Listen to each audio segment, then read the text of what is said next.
Hi everyone, my name is Jen and welcome to the Book Refuge, and this is my reading vlog getting started a few days late for the historical romance readathon. So it is actually Thursday the 12th and this started on the 9th, but I have a good reason. So I took the first 3 days of the week and I was visiting my family and I was reading. So what I'm gonna do is I'm gonna start with like catching you up to where I am so far and then I will remember to film some clips for the next few days. But I just wanted to take a couple days where I wasn't filming, where I didn't have to try to find a spot to talk about books and not have my nieces overhear me. But I listened to audiobooks, and then one of the days while my niece was napping and my sister had an appointment, I was reading the physical book for one. So I did make a really beautiful flat lay for this. I'll show ya. I'm really proud of this one actually. I made like a bingo prompt thing, and these were the books I was gonna try to read, and then these are the ones I've read so far. And I did actually make a video that was my TBR because I knew that I wasn't gonna start this video right away. And then down there I have like an extended TBR of other books that I want to try to get to, but I'm really only pushing myself to get through like one historical a day because there's so many readathons this month and they were back to back. I do have other obligations of things I have to get read, including like channel member recommendations, book club books, and then Patreon books that I'm supposed to read too, because I have an obligation to my Patreons to get those books read. So the books that I've read so far were The Viscount Made Me Do It, book 2 in the Clandestine Affairs. So this one has a heroine who, her name is Hannah, and she is a spinster, but she's a bone setter, and she learned how to do this from, I think it was her father. And all she wants to do is have her own shop, but she is very much like prejudiced against, not only because she is a woman, but because she is Arab. And our hero, the Viscount Griffin, he has been in extreme pain in his elbow, arm, and shoulder for 2 years since he fell off a horse when he was in the military. And he goes to see her because he has heard that her father was like a swindler, and so she wants to get proof that like she's a fake so that he can expose her. And then she's actually able to heal him, and on top of that, she doesn't ask for an exorbitant amount of money. She charges everyone the same, whether they're a viscount or a, you know, person off the street. So she's actually able to heal him through a few appointments, and then afterwards he still wants to keep seeing her, and it rolls into this whole thing. She doesn't know who he is when she starts working with him, and his guardian, who had raised him from the time he was 15 until on, because his parents were murdered, is a doctor, and he believes that she's a fraud as well. So when she finds out that he is was the ward of this man who's tried to ruin her father's career and is trying to ruin hers, she's of course very upset. So I gave this one 3.5 stars though, because Diana Quincy does very great plot setups, but I was pretty disappointed with how the love went in this. There was great chemistry in the beginning, and then everything just got very like drawn out. And for being called a clandestine affair, there was not a lot of affairing going on, and I didn't love that. So great premise, really enjoyed that, but it fell a bit short for me there. Then I also listened to The Marquis Makes His Move. This is our Rake Appreciation Society book for the month of May. So yeah, part of the reason I read this is I wanted to get to this one. I won't talk too much about this one because we will be having book club about it, and I don't want to spill all my thoughts. This one is about the Marquis of Brandon, who is actually like the cousin to Hannah, and he's a half Arab, and he goes undercover as a footman in this home of Rose and Roger Fleming, and they are map makers. More specifically, Rose is a map maker, and Roger is like the front for that because a woman can't be a map maker, apparently. And her grandfather or uncle, I can't remember who it is, had supposedly put in his will that the shop is left to her, but her husband needs to be the one in charge of it. So they married as like a marriage of convenience type thing, so that they could, so she could keep making maps and he would sell them for her, is basically what it is. But they basically are married in name only, and after the first couple months of their marriage together, like, he stopped coming to her bed at all. So that is happening with that. And then, yeah, Brandon goes undercover there as a footman because the map that has been drawn of his property was actually mapped out falsely, and it cut out a very significant portion of his land. And he believes that Roger is the one who did this, not knowing that Rose is actually the one who draws the maps. So it was very interesting, him undercover as her footman, and there was no cheating in the book, but there was some other things I had problems with. So I gave that one 4 stars, but we'll get to it in Recreation Society. And then the other book I finished so far was The Sinful Ways of Jamie Mckenzie by Jennifer Ashley. This is book 1 in her Mckenzie part 2, basically. So this is the Edwardian Mckenzie. So this starts in 1908, and Jamie Mckenzie is the oldest child of Beth and Ian. So I was very excited to read this book because I love Ian and Beth. They are one of my favorite couples in historical romance. And I had never finished the Mckenzie series because there's a lot of books in it. But when I heard that, like, this was kind of the start of the younger generation and it's going to be an Edwardian series, and that this was Jamie, like, I wanted to read it. And I will say that if you love Beth and Ian, there is some great stuff in this book. So much. I gave this book 4 stars for 2 main reasons. Number 1, it felt like Jennifer felt the need to reintroduce every character she's ever written in this family. And Jamie and Evie ended up taking like a sidestep a lot of times so she could reintroduce all these characters. They are characters that I love, but here's the thing. I'm in this book for a love story. And did I love seeing, you know, Cam pop up and Hart pop up and Eleanor is there? Like, yes, I loved that, but I didn't feel like I knew Jamie and Evie as well as I wanted to. And this is one where, like, she starts out engaged to someone else.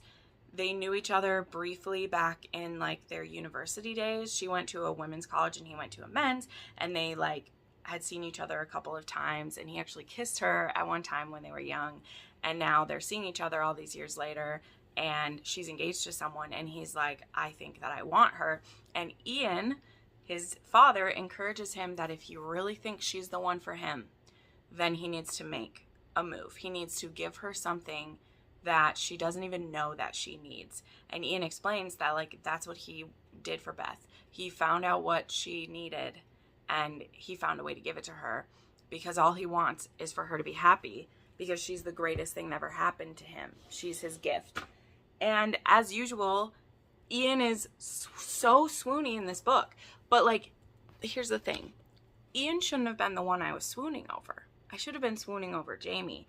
And Ian stole the spotlight from his son over and over again. And so, though this book made my heart, like, smile many times, when I finished the book and I looked at what did the relationship between Jamie and Evie make me feel, and it was lacking for me. It was lacking for me. So I gave it 4 stars. If you love the Mckenzies, like, deep in your gut, I think you should read this. And I do still want to read, like, whatever she does next, because she has set up some other couples, because I'm hoping that now that she's done this, like, reintroduction to everybody, that a future book wouldn't be so focused on the previous generations. That's my hope. So I definitely would continue in this, but it did make me want to go back and reread the other couples. So, all right, so that's where we're at. That's what I've finished so far. The one that I'm currently trying to do is The Duke's Pursuit by Golden Angel. This one will cover the, like, second chance romance for me. And there's a couple other There's a couple other prompts this one might get. The prompts are very hard to double up this time around, I will say, at least for the books that I've picked. So this is the next historical I want to read. Also, it's only like 200 pages, so it should be good. And then some other ones I like need to get to. I need to read A Daring Pursuit by Kate Bateman. This book isn't out yet, but the physical book was out in Barnes & Noble, you know. This is the next book in the Ruthless Rivals. And then I have an ebook that's an arc for, I think it's called The Gentleman and the Servant.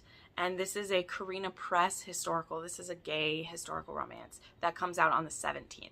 So I need to read this one soon. So like those are the 3 that are like my goal to get through in the next few days. And then anything else I read will just be a bonus. You know, I'm not pushing myself too hard with this readathon because it is right after the Mafia readathon and I just need to give myself some breathing room, you know. But yeah, it's been good so far. I was really happy that on my vacation I was still able to read those 3. So yeah, I will check back in when I made some more progress and we'll see you later. Well, hey. So I don't really have a reading update for you, but I have some things to unbox and they're going to happen in this historical readathon vlog and I don't even care because I'm not going to do a separate video for this, but I'm going to put it in here. It's happening. I'm doing it. I did finish another historical. I finished The Duke's Pursuit by Golden Angel, and it did not go well. I did not know that this would have multiple partners that were not the main love interests in it. I didn't see any triggers for that. Didn't know that was a content thing, and so this book was not for me. It was not meant for me, that's for sure. Also, my eyebrows are a little bit off today, and it's bothering me to look at myself, so I just got back from working at Starbucks. I was annotating Brutal Vows for one of my patrons, but I finished that Golden Angel last night, and today I'm kind of taking a break from historical because I just have had so many in a row that just like didn't work for me, but I do still plan to get through A Daring Pursuit, so I'll maybe start that tonight. After the live show with Sarah Kate, I'm going to be a part of that on Cheyenne's channel. So yeah, so I'm going to open a couple of things. First, I have a print order from Canva where I have been ordering some of my, like, not like merch, but stuff with my, I don't know how to explain it, but stuff with my logo on it and stuff that I want to put in things that I ship out. And so I'd ordered some like business cards a different day, and then I ordered some stickers to put on packages when I send them out, and you could order these round stickers and they turned out so pretty because some of them I will use to wrap a gift. So like there's these ones that say thank you and enjoy. So like they're a circle like within it. So these ones are little like tulips.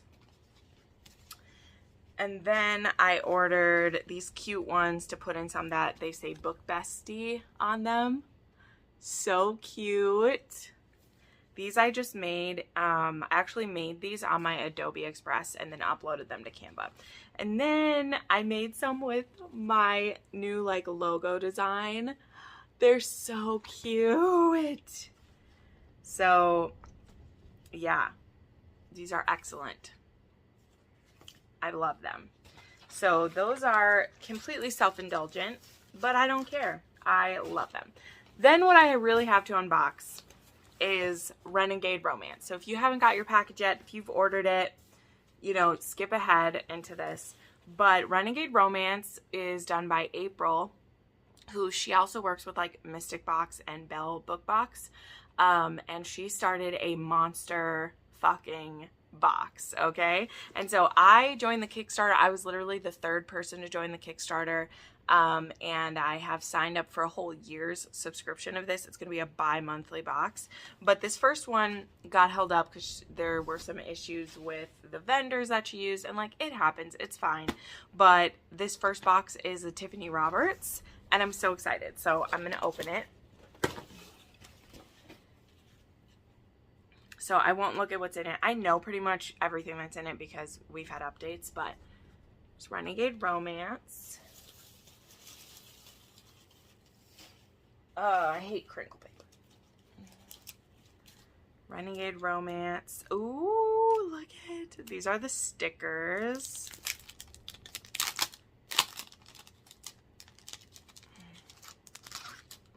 See if I can get them. There's a Renegade Romance. These are characters from Tiffany Roberts.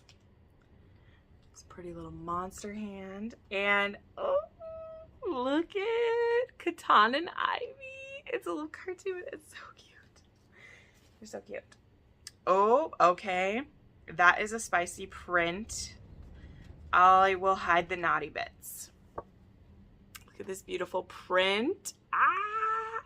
There is Monster Peen and boobs. And she's a curvaceous darling. I love it. Ooh, so spicy. Oh my. Okay. Also this one I think I just need to cover the middle. Also Katana and Ivy. Oh, love, love, love, love. Okay. Oh my God. Here it are. Here are my special books. We are still getting a pin, but it is being sent separately because it was taking too long to come in, I believe. Unless, oh no, it's in here. Okay, I lied. Oh my God. Okay, I'm gonna show you this first. Wow, this pin is a fucking stunner. Oh my God. And it was designed by Sam. So the person who does a lot of like covers for Tiffany Roberts, she actually lives in a town very near mine, and I've actually met her. So S. Griffin actually my where are my Katana and Ivy? They're down here somewhere. Actually she signed all of them for me too. So anyway, here's the pin, and it says Heart's Thread. Oh my God. It is fucking gorgeous. Okay, so here are the books. So I'll show you the one. This one isn't a special edition. It's just a signed copy by Tiffany and Robert. Which, by the way, I've actually interviewed Tiffany and Robert, so you can check them out on my channel. I will link that. So there's Claimed by a Warrior. That's what this spicy art is from. So I'll be slipping that in there. This is a great one. I've read this. This alien drops on Earth, and he kind of kidnaps her to get him where he needs to go, and they fall in love. And then there's the special edition of Ensnared. So it's kind of a like discreet cover or a alternate cover. I know people don't love discreet. The word doesn't bother me because especially for monsters, it is a little interesting to share monsters with everyone. But their webs are entangled. No one will ever sever those threads. Look at this. This cover is gorgeous. It really is. It's so beautiful. The thing that's great about Tiffany and Robert's books is like they always have a gorgeous cover on the front anyway. So I like the alternative thread or the alternative option for this. And then there's a really pretty like title page, like chapter pages. So this is gorgeous. I absolutely love it. And I'm so glad I signed up for this. The next one is going to be Naomi Lucas. And I'm so excited for that. So anyway, I know this had nothing to do with historical, but y'all love me anyway and you won't mind. So yeah, we'll chat later. Well, hey, I realized that I could probably film a clip here, even though, you know, we're going back to the good old days of the vlogs where I have wet hair and no makeup and a double chin. It's all good.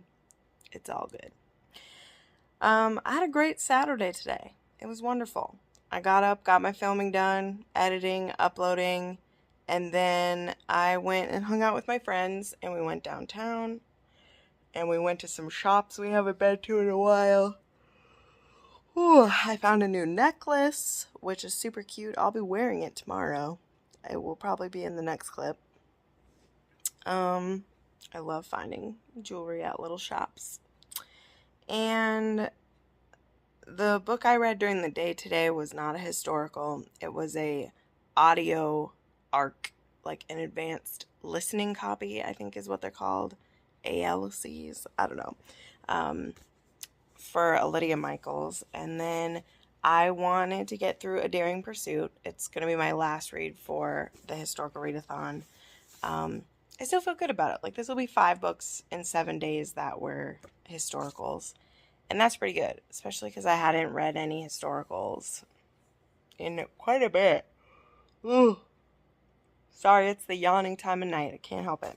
But I thought I'd just tell you what this one is real quick. This one comes out either the last week of May or the first week of June.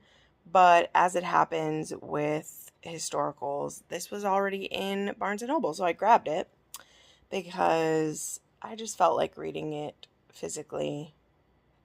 I hoped it would motivate me because this cover is gorgeous. So I'm doing pretty good. I'm already 100 pages in. It's a 300-page book, so I'm a third of the way done. I'm probably going to read it for another hour here, at least. We'll see. If it really sucks me, I'll keep going. But since I also have the ARC on my phone, I can also read it in church tomorrow. Because as I've said many times, I usually read ARCs at church. Because if I'm either starting a new book or having trouble finishing a book, reading in church is a way I make myself focus. I know, I'm a sinner. I'm a weird one. It's just a truth. It's okay. But I've read a lot of ARCs in church over the last few years because, again, it helps me focus. So, but yeah, I think I'll make pretty good progress with it. Oh. But anyway, okay. This is book 2 in The Ruthless Rivals. The first one was a reckless match. Was it called a reckless match was the first one. And that set up the feud between the Montgomerys and the Davises. So I'm not going to go back into why they have a feud, but you can definitely check that out if you're interested. But this one has the brother of the woman from the first one and the sister of the brother from the first one. The sister, whatever. And in this one we have Karis Davies, who she has been being blackmailed for the last 2 years by a man who took her virginity. She consented to have sex with him, but he didn't do right by her. And now, because he's in money trouble, he's been threatening to ruin her and basically her family by saying that she is soiled goods. So she basically has to pay him off every month, which is unfortunate. But she does have some money of her own because when their father died, she was left a good amount of money. And so Griff is her older brother. Like I said, he's the hero from the first one, and he had to come back in the first one because his father had died. So that's why he's around,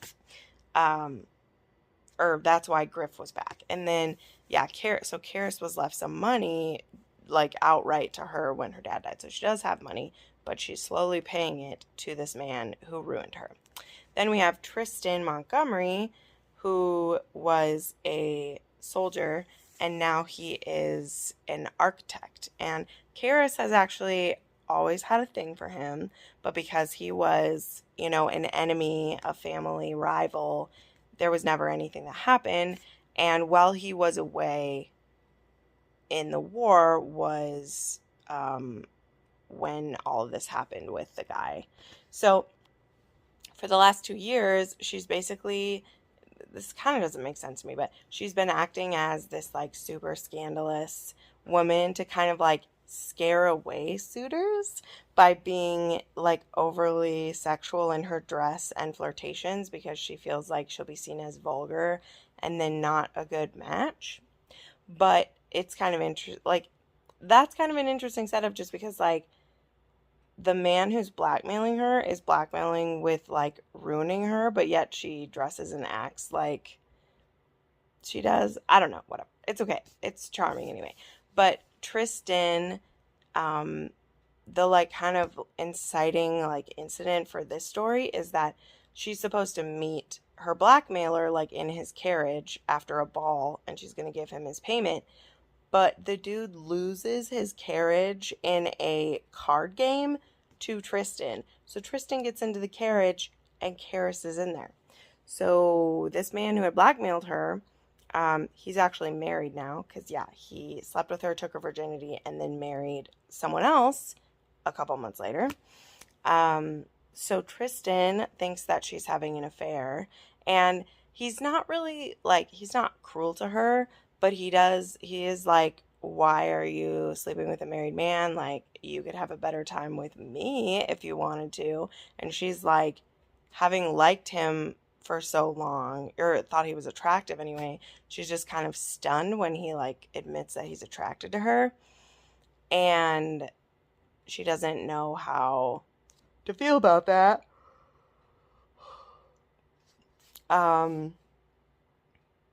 And she just feels so horrible that now he thinks that she is sleeping with a married man when that's not what's going on. So there's more that happens pretty soon.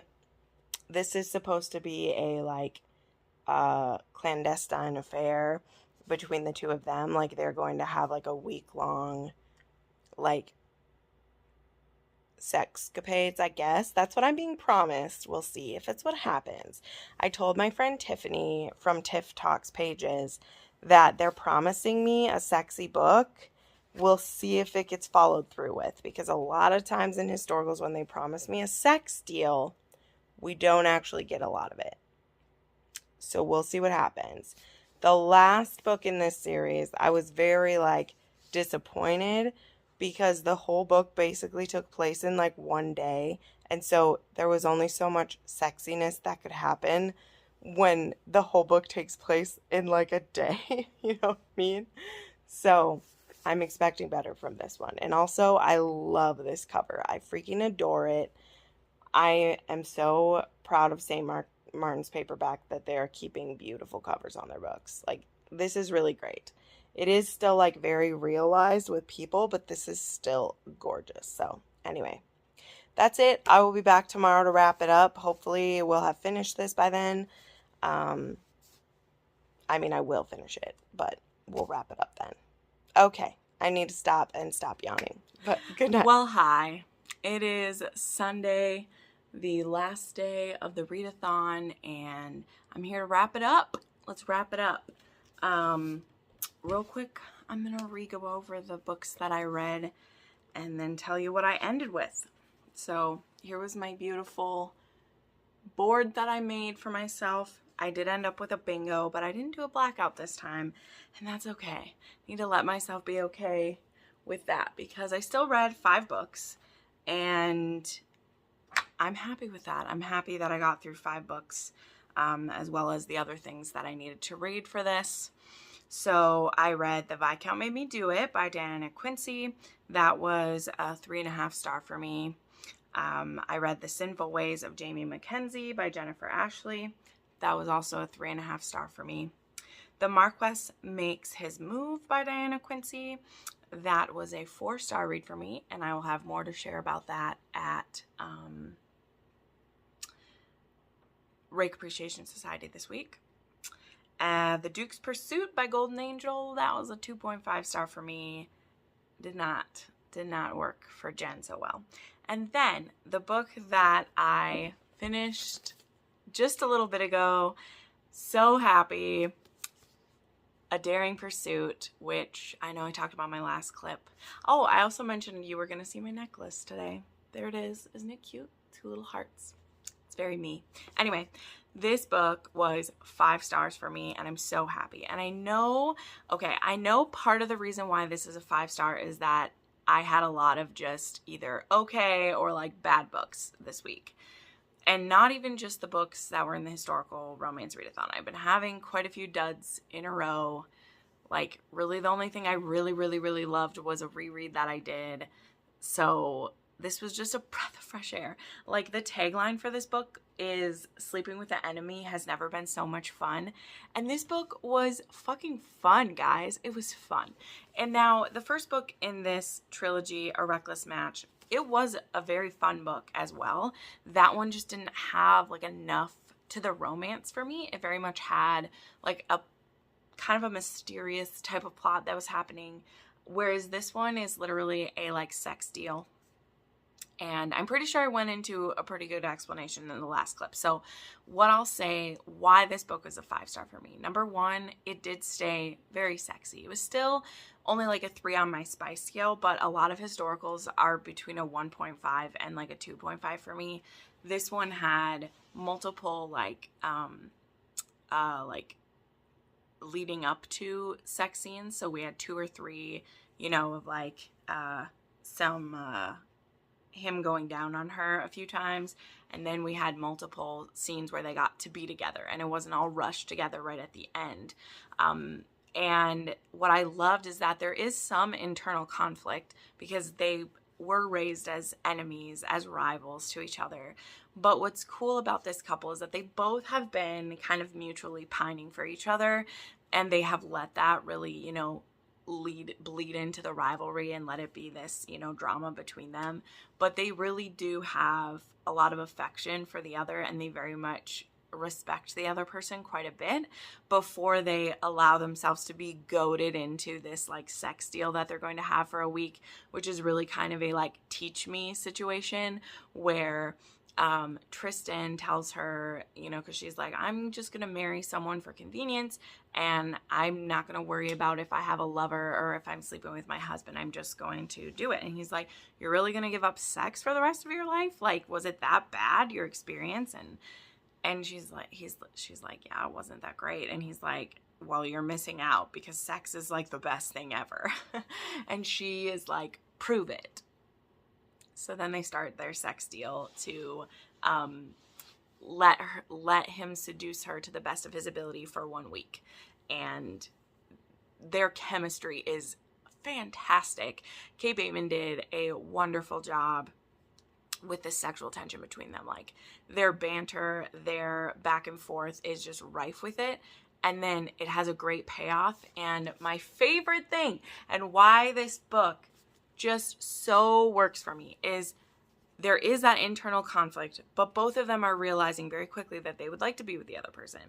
And the third act conflict in this book is external. Praise the romance gods. There is something that happens for the third act that they are caught up in and have to deal with, and then, you know, their future gets resolved through that, but it doesn't have to do with one of them being like, I never thought I'd be with this person, so I need to make them break up with me so that we don't even have to worry about it. Like, none of that trash happens. None of that, like, angsty where we're pissed at the other person for a stupid reason happens. And it's great because them being like rivals and having been around each other their whole lives, they've been around each other, that would be so frustrating for there to be like a breakup in this. And the story doesn't have room for there to be a breakup because everything that's happening in this story is happening within this week. And if we had a breakup right at the end, it just would have really damaged their relationship if they had let that get between them. And the way that Kate Bateman works it out for them, I loved it so much. This book had everything I want. It had great chemistry. It was sexy. It had a good plot. It was funny. The family members and like extended people in it were fantastic. This one actually had like, you know, the blackmailers, like the villain in this, and, you know, it was well set up. This person, though their, you know, reason for blackmailing her is shitty, like it had merit behind it, why it existed. So I'm so happy. I had a great time reading this book, so much. And it capped off this readathon great because, yeah, it was a wonderful time. And I'm really glad that I read this. This one comes out, I think, the last week in May. I think it comes out May 28th. I'm not sure. I know it comes out very soon. That's why I was able to get a physical copy at my Barnes & Noble. So thank you so much, as always, to the ladies who host the Historical Romance Readathon. And yeah, it has me excited to read some other books today before I have some live shows that I need to do tonight. So it's going to be good. But anyway, thank you so much for watching this. Make sure you subscribe to my channel. Hit the like button. Those are all very important for me. I mean, I am blessed by any of you who just watch my stuff as well. But if you want to help me in the algorithm, a real good way is to like this video, leave a comment, just say hi, just leave some hearts, or yeah, leave me some pink hearts or something like that. That's very helpful for that. So anyway, thank you so much for watching, and I'll see you next time. Bye.